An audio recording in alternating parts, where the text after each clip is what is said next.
दरम्यान याच बातमीच्या अनुषंगाने एक महत्त्वाची अपडेट येते। उपमुख्यमंत्री एकनाथ शिंदे हे भाभा रुग्णालयामध्ये जाणार आहेत। कुर्ला बेस्ट अपघातातील जखमींची भेट घेणार आहेत आणि विचारपूस करण्यासाठी स्वतः उपमुख्यमंत्री एकनाथ शिंदे हे भाभा रुग्णालयामध्ये जाणार आहेत।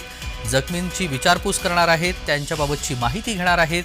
कुर्ला बेस्ट बस अपघातानंतर आता हालचालींना वेग आलेला आहे। कुर्ला बेस्ट अपघातामधील जखमींना आणि मृतांच्या नातेवाईकांना आता मदत जाहीर करण्यात आलेली आहे आणि त्यानंतर आता उपमुख्यमंत्री एकनाथ शिंदे हे जखमींची विचारपूस करणार आहेत, त्यांना भेटणार आहेत आणि सविस्तर ह्या अपघातासंदर्भातील आढावा घेण्यासाठी, माहिती घेण्यासाठी स्वतः उपमुख्यमंत्री एकनाथ शिंदे हे भाभा रुग्णालयामध्ये जाणार असल्याची माहिती आहे।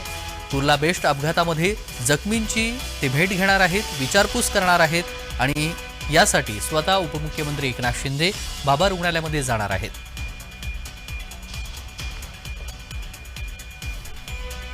आणि या सगळ्या संदर्भात सविस्तर माहिती जाणून घेऊया। चेतन किरीदत्त आपले प्रतिनिधी जोडले गेलेले आहेत। चेतन, स्वतः उपमुख्यमंत्री एकनाथ शिंदे हे आता जखमींची विचारपूस करण्यासाठी, त्यांची माहिती घेण्यासाठी आणि या अपघातासंदर्भातील सविस्तर माहिती जाणून घेण्यासाठी येणार आहेत। काय सविस्तर अपडेट आहे? तेजस, उपमुख्यमंत्री एकनाथ शिंदे यांच्या कार्यालयाकडून खरं तर माहिती आलेली आहे की त्यांची नियोजित भेट जी आहे ती ते भाभा रुग्णालयाला देणार आहेत आणि जे जखमी आहेत, मृतांचे नातेवाईक आहेत, खरं तर त्यांची भेट घेऊन त्यांची विचारपूस करणार आहेत, त्यांचं सांत्वन करणार आहेत आणि ह्या दुःखात खरं पूर्ण सरकार जे आहे हे त्यांच्यासोबत आहे। यासाठी खरं तर उपमुख्यमंत्री एकनाथ शिंदे जे आहेत हे भाभा रुग्णालयात जाणार आहेत। आणि दुसरीकडे आपण पाहिलं तर मुख्यमंत्री देवेंद्र फडणवीस असतील, त्यांनी देखील ट्विट करत मुख्यमंत्री सहायता निधीच्या मार्फत 5 लाखाची जी मदत आहे ही मृतांच्या नातेवाईकांना करण्यात येणार असल्याची घोषणा जी आहे, ही मोठी घोषणा खरं तर आहे, ही देवेंद्र फडणवीस यांच्याकडून करण्यात आलेली आहे।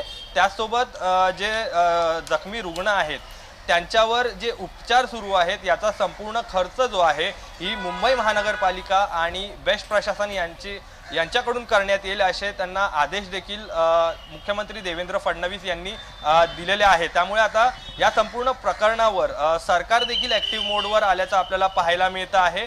तर दुसरीकडे विरोधक जे आहेत, विरोधकांकडून या प्रकरणामध्ये आता सखोल चौकशी करण्यात यावी अशी मागणी केली जाते आहे।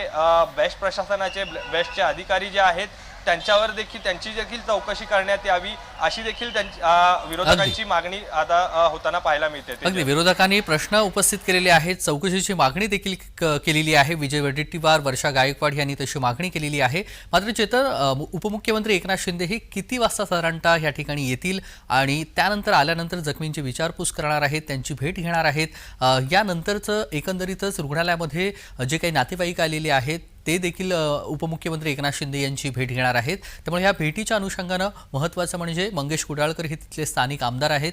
इतर कोण असणार आहेत उपमुख्यमंत्री एकनाथ शिंदे यांच्यासोबत?